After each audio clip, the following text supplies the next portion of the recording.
bienvenue à l'émission de l'église La Vie de Jésus du côté de Port-Gentil, située entre la Halte Galerie et l'antenne Massoukou. Ce soir, je viens vous présenter l'église et ses serviteurs, voilà, parce que nous avons eu 7 jours d'enseignement et de délivrance. Ce soir, je viens vous présenter le pasteur Freddy, le pasteur Serge et le pasteur Lovell, qui vont revenir bien sûr sur ce qui s'est passé pendant ces 7 jours. Pasteur Freddy, en 2 minutes, est-ce que vous pouvez présenter l'église La Vie de Jésus et sa doctrine? Ok, merci déjà pour ce privilège et bonsoir à tous ceux qui nous regardent. Déjà dire que La Vie de Jésus de Port-Gentil nous parle d'un message simple, la repentance, car c'est le message que Jésus-Christ a laissé. Oui, et lorsque nous parlons de Matthieu 4, verset 17, si mon frère peut m'aider dans ce verset pour comprendre. Ok, Matthieu 4, verset 17 nous dit: dès ce moment, Jésus commença à prêcher et à dire: repentez-vous, car le royaume des cieux est proche. Amen. Déjà, vous voyez déjà que lorsque nous lisons ce passage, il est clair qu'on parle de la repentance. C'est quoi la repentance? Nous connaissons tous que la repentance, ça veut dire c'est abandonner nos mauvaises œuvres et pratiquer les œuvres de la justice qui viennent de Dieu. Amen. Donc, l'église, la vie de Jésus n'est pas seulement figée sur la repentance, mais elle a une marche aussi. Galates 5, verset 14. Car si le frère Manolo peut me prendre le livre de Galates 5, 14 pour nous donner le message qui suit. Galates 5, verset 14 nous dit: car toute la loi est accomplie dans une seule parole. Dans celle-ci, tu aimeras ton prochain comme toi-même. Amen, amen. Amen. Donc, ce verset nous précise clairement la doctrine sur laquelle nous sommes. Oui, et c'est ce message que notre Père spirituel enseigne pour que nous soyons édifiés et pour que nous puissions être dans le royaume des cieux. Amen, amen. Amen. Alors, tout de suite, vous parlez de votre Père spirituel. Alors, je voudrais savoir qui est le leader ou encore le fondateur du dit ministère, d'où il vient. Et en 2 minutes, si vous pouvez nous édifier. Ok, déjà, merci encore. Je vais présenter notre Père spirituel. Il se nomme Monsieur Sabiona Prince Armel. C'est lui notre Père spirituel. Fils de l'apôtre Moussavou Maurice depuis l'UCC. Et vu que la Bible déclare que le ministère doit être étendu, donc l'apôtre a fait l'office a fait aussi un autre fils. Donc que nous sommes aujourd'hui. Et comme nous pouvons dire déjà, et le prophète Prince est cet homme, oui, intègre et juste par rapport à la doctrine qu'il a reçue et que nous venons aussi déclarer. C'est un homme persistant dans le ministère, malgré les hauts et les bas, il est toujours là pour nous édifier, pour nous enseigner. Amen. Amen. Alors, pasteur Freddy, on a vu votre intervention pendant ce séminaire. Oui. En 2 minutes ou encore en 5 minutes, qu'est-ce que vous pouvez encore dire au peuple de Dieu par rapport à votre intervention? Ok.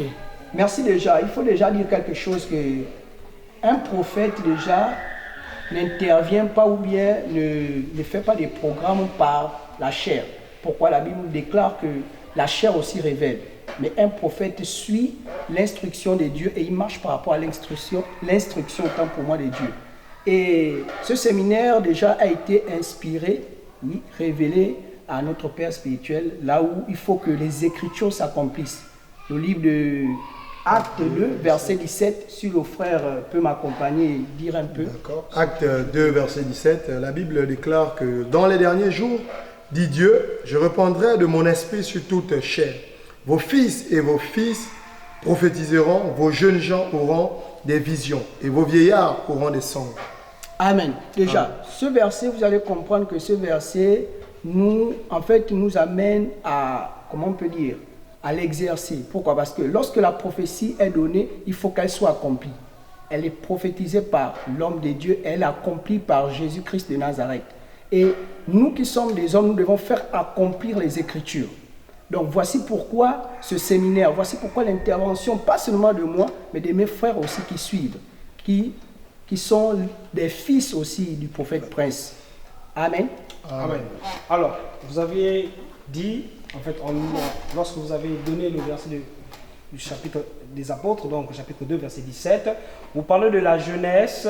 Donc en un mot, vous voulez dire que nous sommes dans le temps où les jeunes ont maintenant la capacité d'enseigner, de prêcher, de prophétiser, selon le livre des Actes, le chapitre 2, verset 17, comme aussi dans le livre de Joël, parce que Joël est le premier prophète, voilà, qui a parlé de la jeunesse. C'est ce que vous voulez lire. Amen. Mais en deux, vous avez parlé là de la prophétie qui s'accomplit, mais jusqu'à maintenant, vous n'êtes pas encore rentré sur le vif du sujet. Autrement dit, vous n'avez pas développé votre enseignement ou encore votre intervention. Je ne sais pas, je crois que vous avez intervenu jeudi.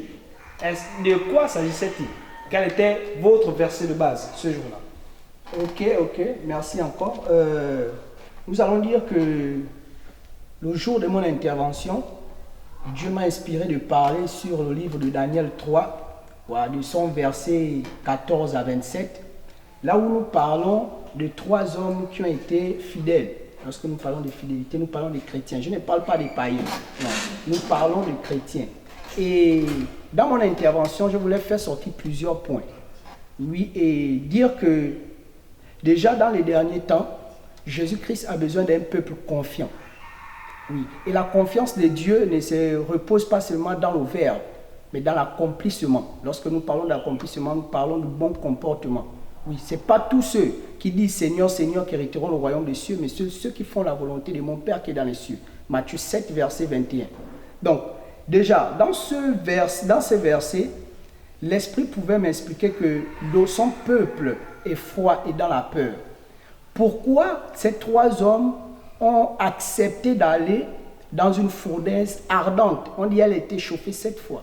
Pourquoi? Parce que Dieu devait donner un secret à ces 3 hommes, mais qui pouvaient comprendre simplement, pas encore dans la précision. En étant dans ce feu, la Bible déclare que le roi a fait le constat qu'il y avait plus 3 hommes, mais ils étaient à 4. Pourquoi? Et dans l'intervention, il avait peur parce qu'il voyait qu'il y avait ce qu'on appelle, comment je peux le dire, l'entretien entre eux.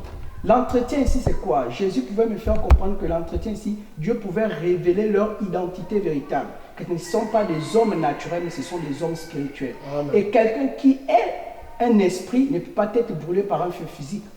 Vous allez faire le constat que rien ne était brûlé. Pourquoi? Parce qu'à l'instant où ils sont rentrés, le pouvoir a eu l'éveil par rapport à chaque situation. Pour dire qu'un homme spirituel n'a pas seulement une seule arme. Non, il a plusieurs armes par rapport aux attaques qui sont présentées devant lui. Lorsque nous parlons de l'histoire de Daniel, là où il était à la fosse au lion, il avait aussi une autre arme.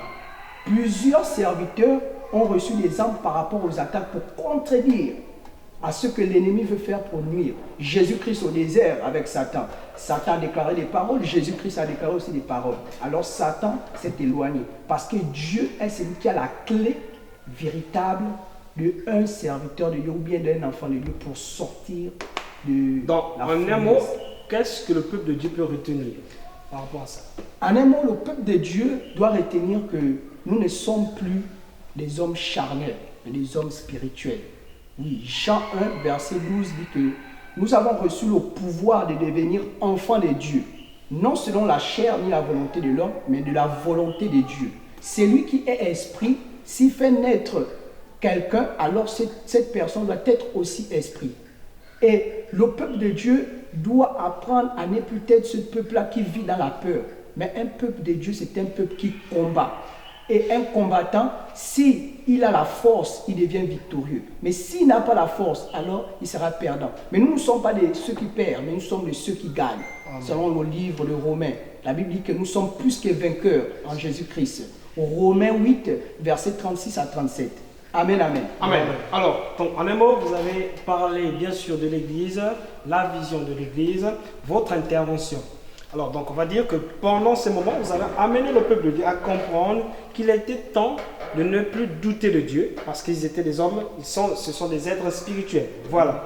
Et donc, on va dire que nous sommes des hommes spirituels, nous ne devons pas craindre les épreuves, nous ne devons pas craindre les adversités, nous ne devons pas craindre nos ennemis, parce que lorsque nous sommes jetés dans la fosse, dans la fournaise ardente, notre Dieu se révèle. C'est ce qu'on va retenir. Amen. Alors, nous allons aussi nous retourner du côté à ma droite, voilà. Et je vais me retourner vers le pasteur Serge. Le pasteur Serge, vous avez parlé, je crois que votre intervention c'était le mercredi, non, le samedi.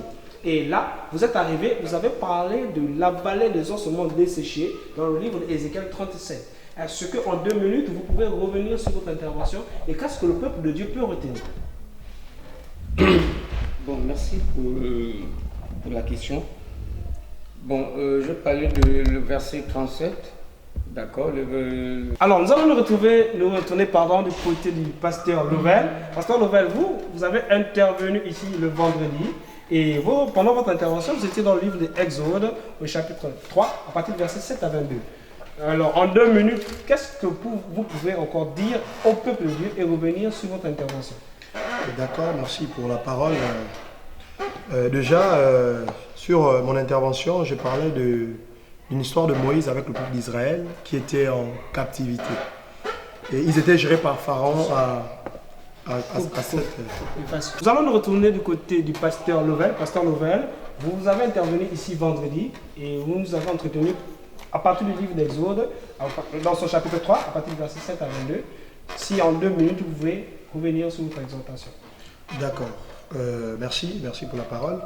Déjà, durant ce programme, j'ai parlé de la délivrance, voilà, dans le livre d'Exode 3 au verset 7 à 22. Ici, j'essaie de faire comprendre au peuple que notre Dieu est un Dieu puissant et ce qu'il a fait autrefois, il pourra toujours le faire avec nous. En fait, j'étais en train de dire que si des individus, sinon si le peuple de Dieu passe par une situation, ils doivent se souvenir qu'il y a un Dieu. En fait, j'étais en train de dire à ce peuple que l'assemblée La Vie de Jésus est une assemblée que l'Éternel a positionnée au niveau du Gabon, voilà, pour faire avancer son œuvre, pour amener les familles à la lumière par le moyen de la parole. Donc ce programme, c'est un programme de délivrance. Déjà, ce que nous devons comprendre, c'est que c'est vraiment compliqué dans certaines familles où ils n'ont pas la vérité, ils sont encore liés aux anciennes doctrines ancestrales. Voilà, je suis en train de dire à ce peuple qu'ils doivent revenir à Christ. Et lorsqu'on revient à Christ, Christ nous met dans une autre position par sa parole. Il y a une transformation. Et je voulais dire aussi qu'il n'y a pas seulement que la délivrance. La délivrance est suivie des bénédictions. En fait, ce que l'Église doit comprendre, c'est que lorsque Dieu nous sort d'une position, il nous positionne avec les biens. Parce que nous devons régner sur la terre et nous allons régner aussi dans les cieux. Donc l'évangile, nous, on délivre seulement et les personnes ne sont pas positionnées. Je crois qu'on doit revoir ça. Parce que notre Dieu est un Dieu puissant. La Bible dit dans AG 2:8 que l'or et l'argent est à lui. Donc si l'Église est encore dans une position d'où ils sont encore dans la souffrance, ils doivent revoir le Dieu qui est venu vers eux. Waouh! Donc voilà, parce que dans Exode chapitre 3, verset 7 à 22, là-bas on parle de la délivrance à partir du serviteur de Dieu, le prophète Moïse. Et la Bible dit que lorsque le peuple est sorti, Dieu va dire à Moïse et au peuple dépouiller les Égyptiens. Pour dire que lorsque nous parlons de délivrance, lorsque nous sortons de la délivrance, nous sortons aussi bénis. C'est ça? Tout à fait. Alors, que Dieu bénisse son peuple. Alors, je vais me retourner du côté du serviteur de Dieu, David. Serviteur de Dieu, vous avez intervenu ici. Et vous avez intervenu samedi. Si en 2 minutes, vous pouvez revenir sur votre intervention afin que le peuple de Dieu soit édifié.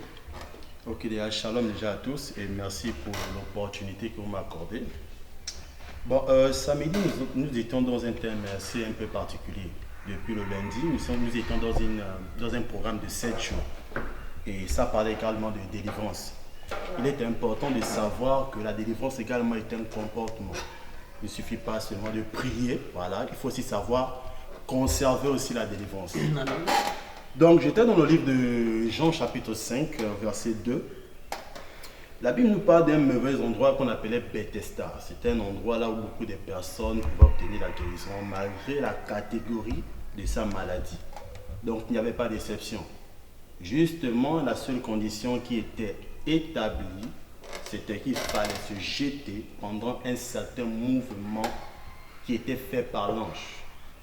Donc c'est à ce moment propice qu'on pouvait obtenir la guérison et la solution à ton problème. Justement pour dire que la délivrance ne s'obtient pas à la maison, mais la guérison s'obtient à l'église. Pourquoi? Parce que l'église est un endroit où on vient acquisitionner, mais la maison est pour la pratique.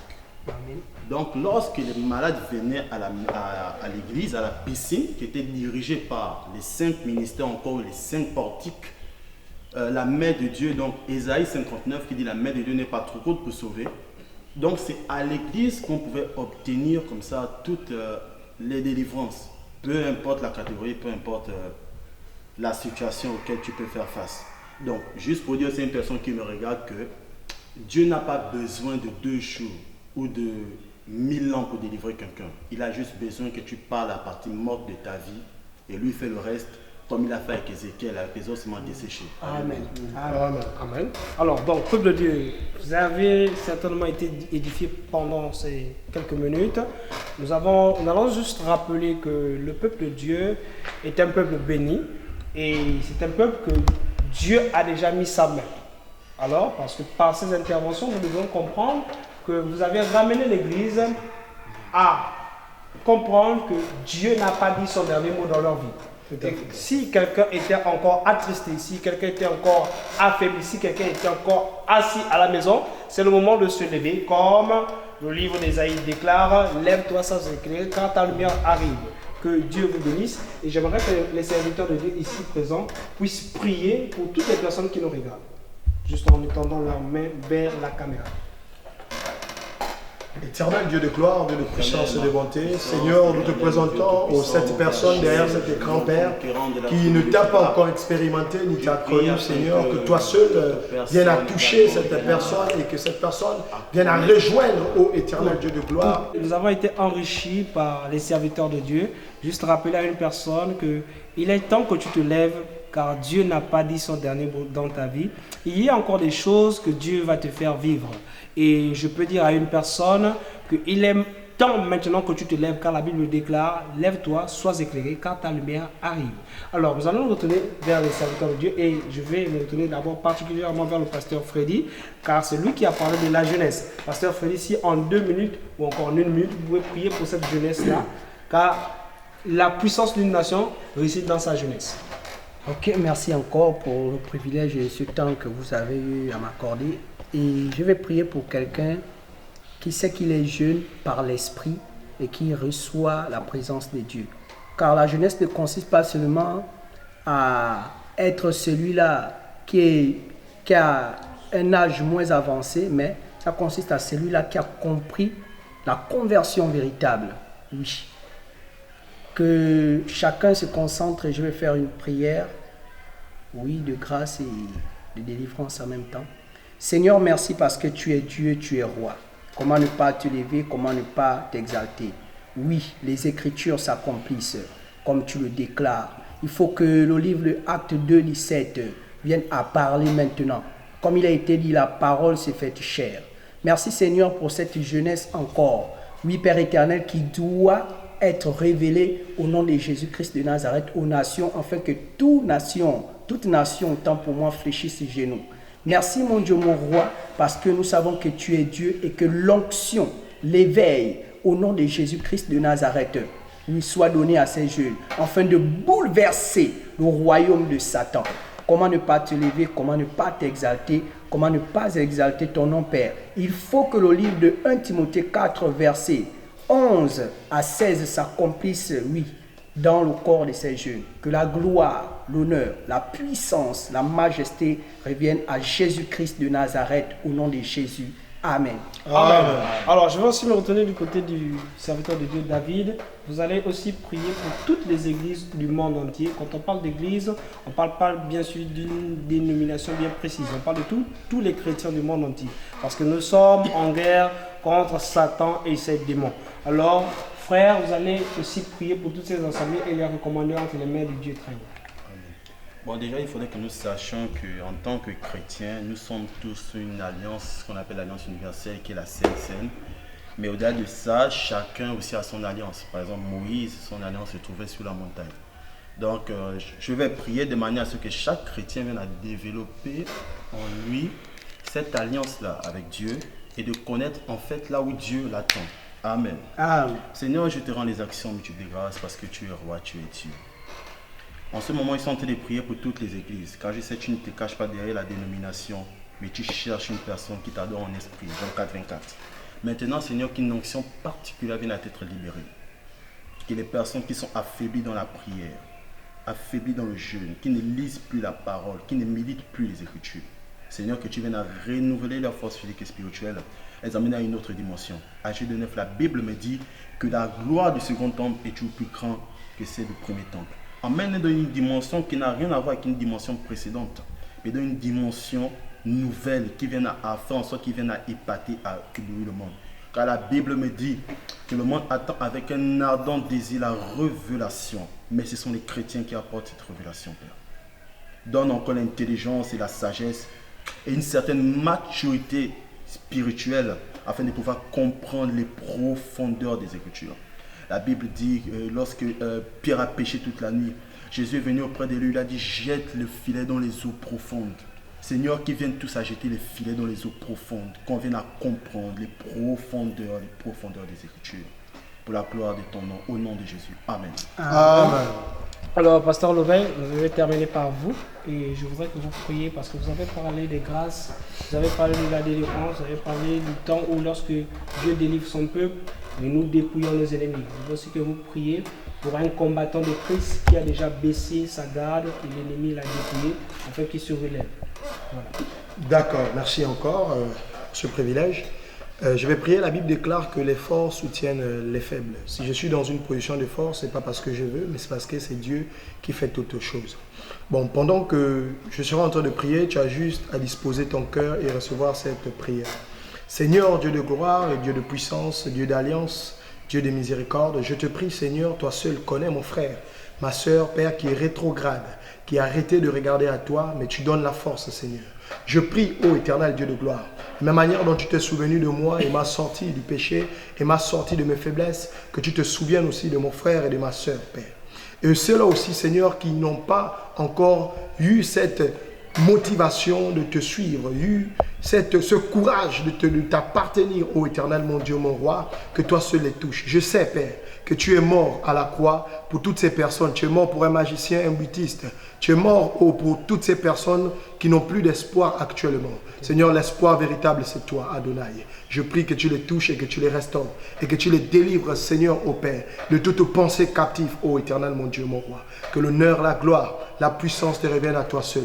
La même manière dont ô Abraham avait intercédé pour Lot, j'intercède pour toutes les personnes qui n'ont plus d'espoir, qui ne pensent plus sortir de la position à laquelle ils sont assujettis.